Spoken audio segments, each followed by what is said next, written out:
Welcome to the True Grime Stories podcast, where in every episode, we'll unravel a new mystery of cleaning business transformation from a grimy mess to a great success.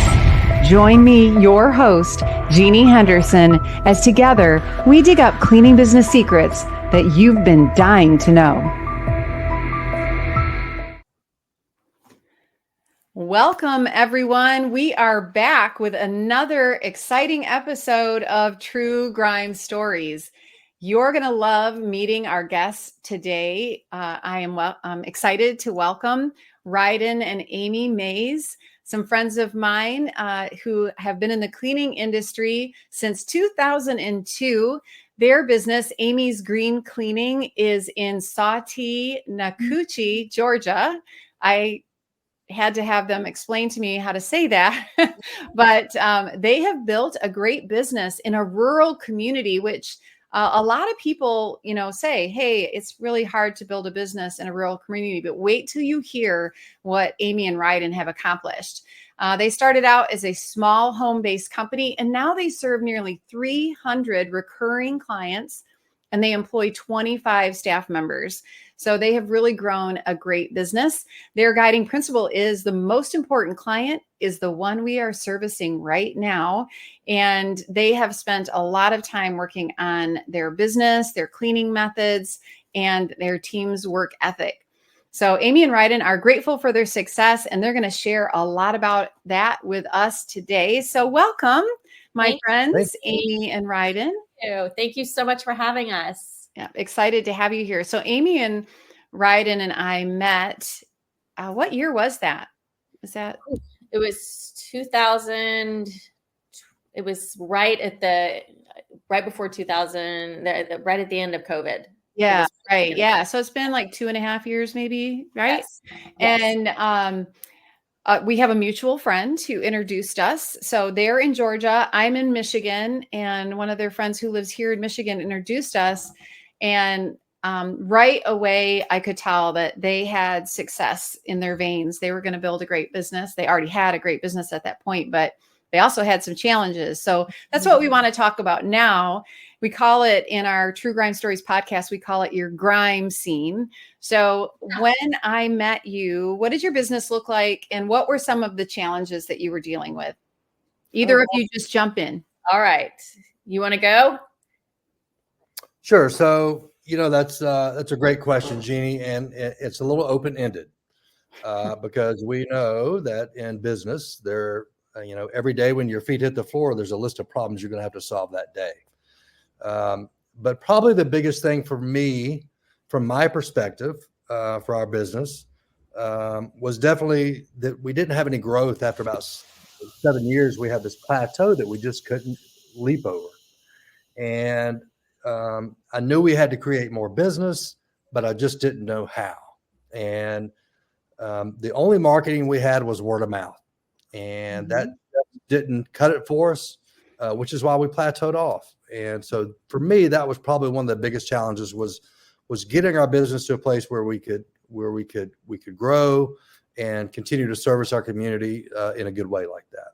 Yeah. Yes. And when I look at that back when we started, it was constantly, the overturn of, people coming in and out of the door and, not being able to keep anybody. And they were all subcontractors.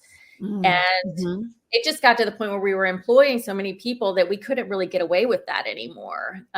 We were kind of like the finger was being shook at us. I don't know how long you could stay in that gray area is what they would tell us. And we'd be like, okay, but because we were having them wear our shirts and, use our products. And so, they were not subcontractors, they were employees, but we could not figure out how to deal with employee taxes and, and all of that, workman's comp, and how are we going to afford to do any of that? It was just, so we plateaued, we had 80 clients. We couldn't get over that hump. And then we had people coming in and out and just, wanting to find better jobs because we couldn't really offer them benefits or anything like that because we were just, there was nowhere else for us to go. But at the same time, we felt like we had a really good business platform and we were going to franchise our business at the time. And so we had a lot to learn.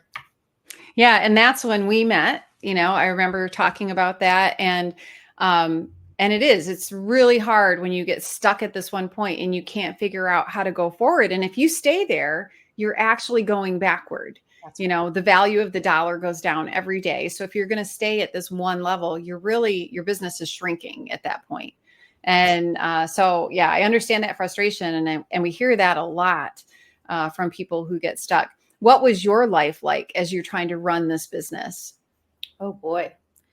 We had constant problems with trying to just make ends meet. We were just living paycheck to paycheck, and there was no rhyme or reason. It was just like we would be out in the field working, and we'd come home, and then we'd get up and do it again. And it was just like the money would come in and then it would go out. The money would come in and then it would go out. And it was just it was absolute chaos, in my opinion.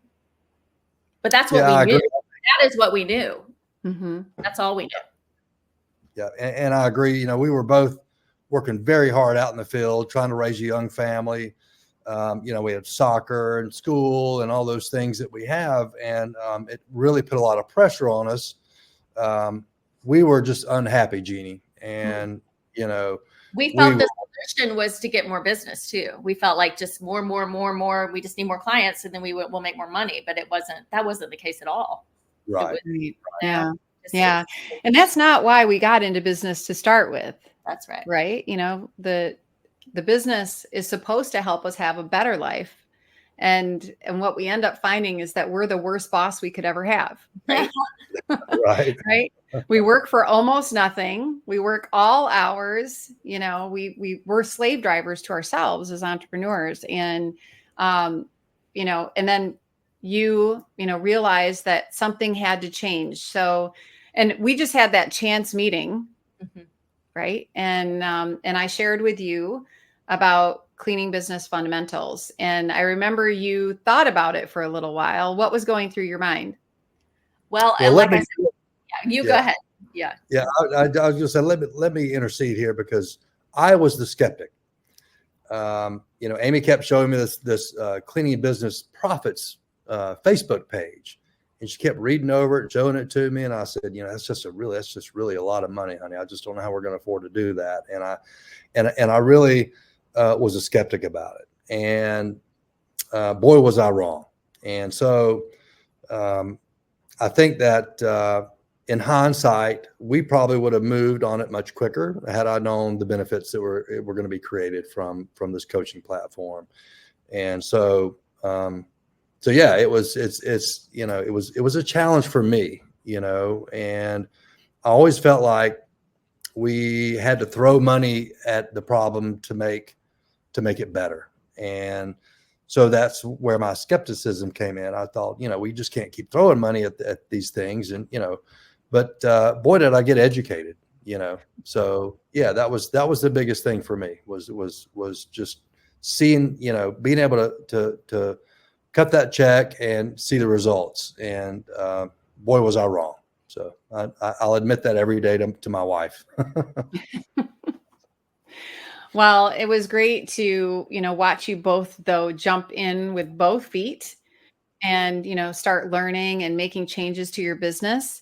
So what is one of those changes that you learned about and you made to your business that really kind of helped you, make a big difference in your business? So the first thing we did was we learned how to make our subcontractors turn them into employees.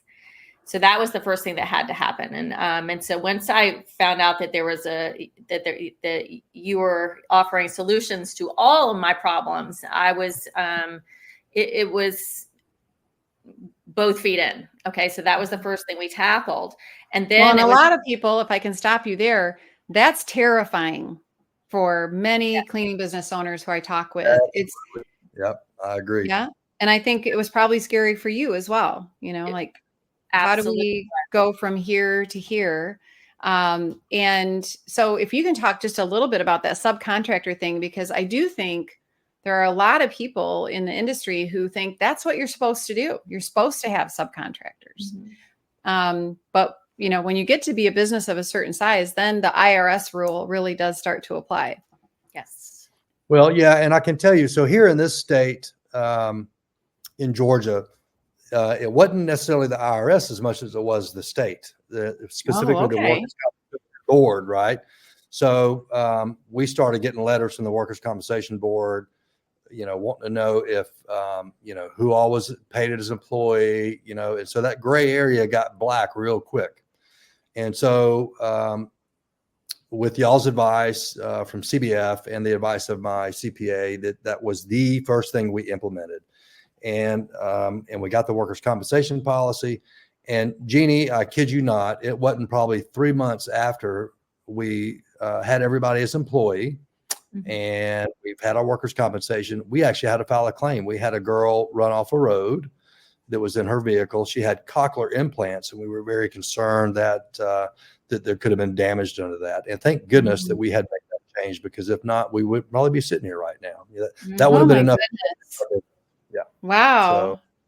So that's amazing. Yeah. Goosebumps on that one. That's like, whew. Absolutely. Yeah. And then I would say the next thing that we did is get out of the field, stop working, out in the field, stop cleaning. And that, helped us to be able to do everything else we needed to do in order to change pretty much everything in our business that we thought was right.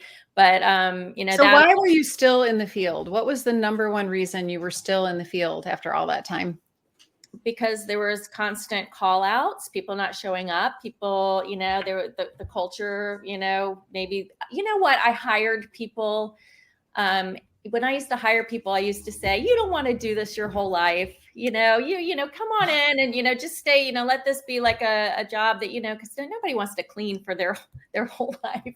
And so I always thought, and I would hire people, under the pretenses that they're going to school and they're going to do something better. I never really thought about people being lifetime cleaners and people loving to clean. And so, I had a whole perspective change, on that. And so me, working in the field, that was a result of that, constantly needing to, people just were like, well, I just, I don't feel like going to work today. I'm going to call out. Or, they, didn't take the job very seriously, I guess, or they were doing other things. And so, it was, like I said, everything in my business had to change, and my mindset had to change, most importantly. Yeah, I think that, really jumped out at me in what you were just saying. What you believe about your business and about the job that you're providing people comes true. Absolutely. Whatever you believe, that's what your business becomes. So if you believe your business is always going to be chaotic and that nobody will want to be converted to an employee, then that's where it's going to stay. Or if you believe that nobody would ever want to have cleaning as a career, or that they would enjoy that, then that just keeps going. So the mindset shift sounds like the big thing that was the big change for you guys. Absolutely. Definitely. And I can touch in on that a little bit too. My mindset, as I'm working in the field and I'm trying to figure out ways for me to get out of the field to be able to work on the business, was that I was concerned that we were going to get complaints and that, we were not going to live up to the clients we did have, up to their expectations. And so, every day, I'd say to myself, okay, I'm going to the office. I'm going to work on some marketing. I'm going to watch, these modules that I've just looked at with Debbie Sardone, and I end up going out in the field. I say, I'm just going to go check on so-and-so. And the next thing you know, I'm gone all day out in the field, still doing the same thing, looking at quality issues. And, one thing that CBF taught me is consistency over quality. And it took me a minute to learn that, but that was just part of the process for me, was to learning to let go of things in the field. Yep. Yeah. Well, and that's a huge thought process shift. And as you were telling that story, I remember those days where I thought, if we were going to have good quality, I have to be out there. I have to be supervising and watching. And it was all about quality. It wasn't about training the team to be consistent. That's right. And that is a huge shift to go from thinking we have to be the best all the time, perfect, to if we can just provide consistent service and, That's right. exceed expectations, we're going to do great. Right. That's right.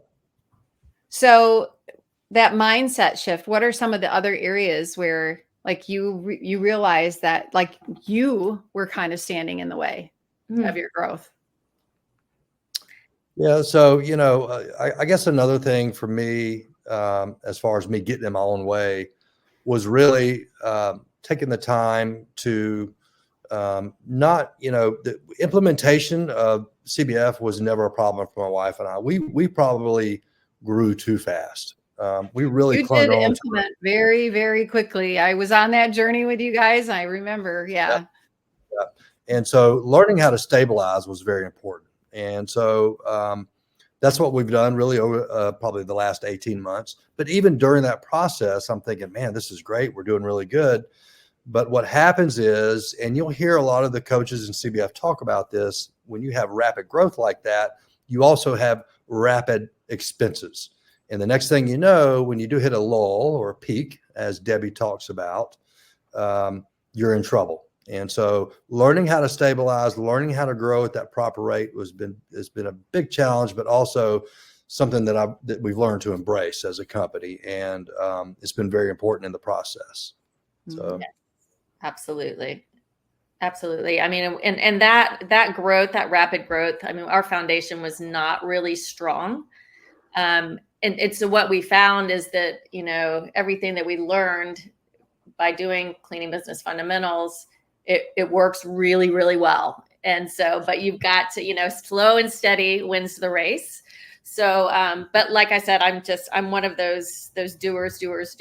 And I had, somebody who was helping me implement it really quickly. And it was actually turned out to be somebody that I really didn't need to be putting a lot of faith into. And that person needed to go. And so then, in the last, year, we've been really, we basically started over and just really, worked on everything and got everything really, really strong. And so it's been that's what that stabilization period has been for us. So, trusting the right people, to bring into your company is another big thing that we've learned in the last, since, even just the beginning, just bringing the wrong people in and so, I mean, and just having a community that, and talking to other people in the industry and knowing that, we're not the only ones, that kind of stuff happens to has Definitely been not. Just so valuable to us to be able to have a community to lean on. So. Yeah. Yeah. And people will let you down. It's, businesses are made of people, and people don't always fully represent themselves, when they're working in your business. But after time, their true personalities come out, and, they can't hide it anymore. So, but it's been, I know it was hard going through that when you had that big staff change, but you also did it with, such grace. And I know you leaned into our community as you were going through that, because almost everyone has some major employee loss at some time, as an entrepreneur. Yes. It's something you just have to know it's probably going to happen at some point. Somebody's going to disappoint you. Right. But Well, let me just say this, one thing that Debbie told me after this happened, that I have written down and posted in several places in my life, is that this person did not make you succeed, nor will they make you fail. And I live by that mantra, and it helps me to be able to trust people again, because it took a lot of wind out of ourselves, but in hindsight, it was probably the best thing that ever happened to us. Best thing that ever happened to us. It was the best because, I'm a better business owner today because of it. I'm a better, boss. I'm a better human because of it. So, it's been, I can actually say thank you to that person now. Wow, that's great. Well, I think this is a great place for us to just pause for a moment. You shared so many great things that have happened in your business and changes. And we've been talking a lot about CBF. So let's stop here and hear a little bit more about cleaning business fundamentals. Is your cleaning business a grime story? There's no need to stay stuck in the muck because you're not alone. With over 500 active members and more than 500 graduates of our Cleaning Business Fundamentals program, CBF is the #1 cleaning business academy in the world and has created more mop-free millionaires than any program in the industry. Learn more and let CBF take your residential cleaning business from a grime story to a gleaming success. Well, we're back here with Rhydon and Amy Mays, the owners of Amy's Green Cleaning. And I'm not going to try to say the name of your town again. I have the name in front, but they're in Georgia, and they've been sharing some great changes that they've made in their business. And they went through a bit of a challenge. And I'm glad that you brought that up, because the story that you shared, Rhydon, about your mindset shift, and Amy too, that when bad things happen, they're actually opportunities to grow. Yes. You know, that's such a big mindset shift, because, you know, I'm sure we all see people that are like, oh, woe is me, this bad thing happened to me. But what did you learn through that process? You were saying that you're a stronger business owner now. It was interesting because it was, we had a lot of people step up and just kind of tell us, you know, their opinion. And the best advice that we got was not to focus on this person, because this person really deceived us and started their own cleaning company like while they were working for us. And so with that, I wanted to go after them initially, you know, and because they signed all these non-competes. And then it was just like somebody said, you know, you could spend your time, you know, going after her and, you know, doing all of that. But, you know, why not spend the time on making your business even better? Because there's always going to be competition out there. It was just like, you know, my fear was, you know, I just had to refocus, you know, my whole perspective on making me better, making me more motivated to make my business shine. And so in doing that, I learned, I got more pride in myself, and I stood with my head tall, you know, held high. And I was just really, you know, I got to work, and everything that person that I felt like that person was doing for me, I got in there and did it all. And it just made me even more strong at, you know, and have more faith in my abilities as a business owner. Yeah, that's great. Yeah, and I think that really a lot to do with that is really boils down to Amy and I and our core values that we have with our family and with our business. And one of our core values in our business is gratitude. And when you can find the gratitude in those things that are challenging, you know, it's kind of like when you go to the grocery store and you pay the cashier for the milk, and you take the milk and they take the money, and you say thank you. It ends the transaction. So when you can get to that place of gratitude, you don't have to look back at it anymore. You can look forward and continue to grow and work on yourself. Yeah. It's very important. Well, that's a great lesson to all of us as business owners. Bad things are going to happen, but they can be, you know, a great learning opportunity. And a lot of times I like to think of it as kind of like a slingshot effect.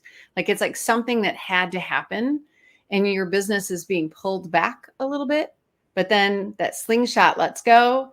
And, you know, I just showed a picture in the CBF announcement there of several people on the stage wearing green jackets. And yes, I had the joy of being there with you on the day when you received your green jacket, when your business exceeded the $1 million mark. What was that like? Oh boy, it was a huge accomplishment for us, because it just it spoke volumes of what we're capable of, you know, and made us, you know, it opened up a whole world of just you know, what's next? You know, if we can do this, what's next? And look at all these other people around us that are doing the same thing, and how amazing we get to lean on this community. It just, it it felt so amazing to just be up there with those amazing people. So Yeah, it was without question one of the most surreal moments in my life. And, the one thing that I took from CBF, is now I felt like I was in a place that I could help other people and help other business owners. And it's in us helping other business owners that we learn.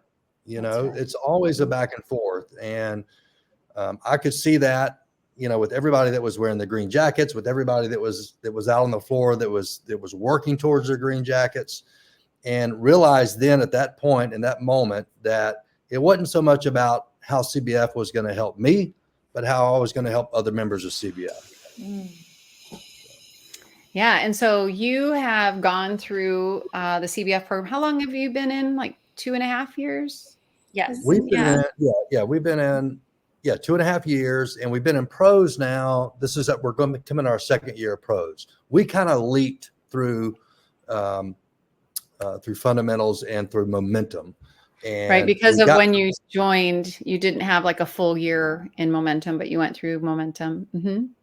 Yeah, that's right. That's correct. So, but again, a part of that was the accelerated growth that we experienced, and that can be a good thing or a bad thing. You got to be, So, but again, it's all just been a learning curve, and we have held on to the Cleaning Business Fundamentals community very tightly, and it has been wonderful. So we are so excited to continue this journey with Cleaning Business Fundamentals. If you look behind Amy, there it says CBF for life, and by the way, and that's where we are. So we're very excited for what the future holds, for sure. Yeah. So for those of you who don't know, in the Cleaning Business Fundamentals program, it's an ascension program. When you start out, you're in a program called CBF Essentials. And in the second year, as you grow, we have an ascension program. And that second step is called momentum. And then once your business reaches 500,000 or more, you can graduate into CBF Pros. And our business owners have been growing and growing and growing their businesses so much, we came up with another level called CBF Elite for members whose businesses are at 1.5 million or more. So it's been fun watching you guys leapfrog through the program and growing your business so rapidly, and fun to celebrate with you. It just, it's the power of community, and you don't really know you need it until you're in it. Ooh. Right? I like that. Yes, absolutely. Yeah. And then you're like, how did I ever live without this in my Right. business? Right? Yeah. Well, thank you so much for sharing. So where you're at now is a great place. You built a great business. You're, $1 million business. You're leaders in our CBF community. What's the future hold for Rhydon and Amy and Amy's Green Cleaning? I think, like I mentioned before, I'm really looking forward to helping other members of CBF. And I often, I give myself enough time to get on the platform, on some of the Facebook pages and things like that, and just put in, my opinion or my experience. I feel like, CBF has taught me that, through sharing my experiences with other cleaning business owners, then I'm able to in turn learn from that, like I spoke on earlier. So as far as the future for us, I think we're going to continue just on that CBF path and continue to help other business owners and to be able to help ourselves. And so, and with me, it's all about motivating my team. I have this incredible team right now who wants to grow with the company, and I get so excited just to to motivate them, and to I'm a leader to them, and they look to me. And so it's all about up leveling my skills as a business owner, and helping them to want to continue to do better for themselves and for their families, and and to just continue, they want to continue to pour into the company as opposed to going out and doing something else. So they're motivated to put into Amy's Green Cleaning and become better at everything that they do. So that's inspiring and exciting for me.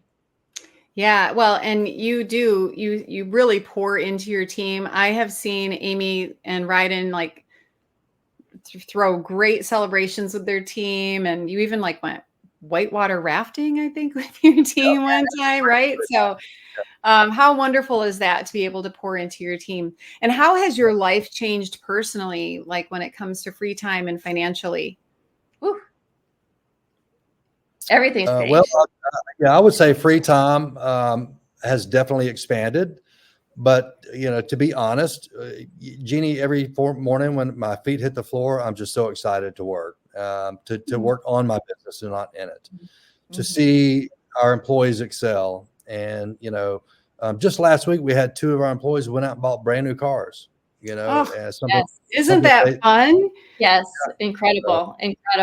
And then we just got a hot tub. So I'm excited for my hot tub, and I drive a beautiful car, and, I'm just, and I have to be careful because I get, I'm worthy of these things, and sometimes I get a little, I don't want people to see how well I'm doing but I mean, I've worked really, really hard, and I deserve these things. So I've been really kind of going through a little bit of self-worth stuff around, the growth and the monetary growth that we've had. It's been, I never thought that we would be in the place that we are at today. And, we're able to, give back to our communities, and, our business gives back to the community.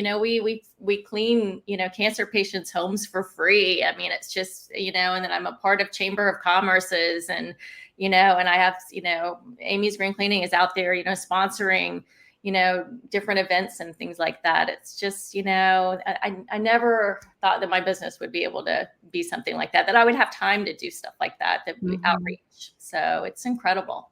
Oh my gosh. I just absolutely love hearing that for you too. I'm so happy for you both. And I think it's inspiring for everyone watching and listening today, because there are a lot of people out there who are where you were when you first got started. What a big shift from where you were then to where you are today. And just in, just over 2 years, you've completely transformed your business and your life and the lives of so many people. I love your mindset shift of, oh, this isn't a job you want to do forever, to I'm creating a great job and building, a place where people can build a career. So congratulations to you both. Thank you. You're an inspiration to us, and we just are so grateful. Yeah, me too. I love helping you, but I also just get so much from watching you grow, and I learn as I'm, helping others. So it's been great.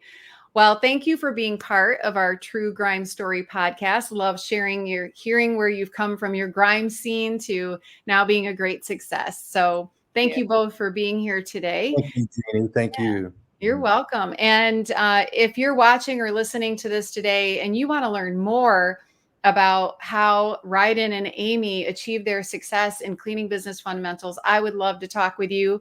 There's a link in our show notes today. Feel free to reach out to me, and let's talk about your business and how you can go from being a grimy mess to a great success. Thanks, everybody. Bye. Thank you, Jeannie. Bye-bye. Is your team culture helping your business grow or holding you back? If you have a great culture now, will it remain positive even if you're not in your business every day? If these questions hit home, it's time to discover Culture Magic, a proven recipe and system for building a positive, thriving team culture that runs strong, even when you step away. Click the link in the show notes to learn more about Culture Magic today. Your dream team is possible, and it starts with Culture Magic. That's a wrap on today's True Grime Stories. Thanks for joining us in uncovering the secrets of cleaning business success. Don't forget to subscribe, share, and download, and check out our show notes for links and info from today's episode, and to learn more about our sponsor, Cleaning Business Fundamentals. Join us next time as we solve another True Grime story.